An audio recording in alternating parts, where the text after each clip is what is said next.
একদিন এক ছোট মেয়ে একটা আপেল হাতে নিয়ে তার দাদুকে জিজ্ঞাসা করলো, দাদু, এই আপেল এত লাল কেন? কে রং দিল এতে? দাদু হেসে বললেন, বাচ্চা, এটা রং করেছে আমাদের রব আল্লাহ।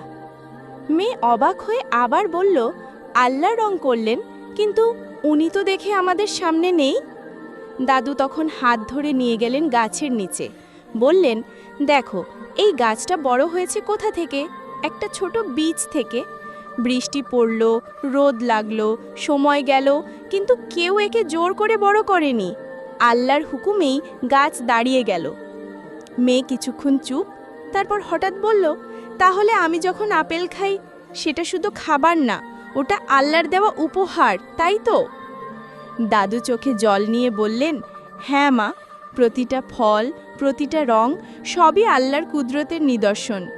তুমি যখন ফল খাও, মনে রেখো, তোমার রব তোমায় ভালোবাসেন, তাই দিয়েছেন এত কিছু।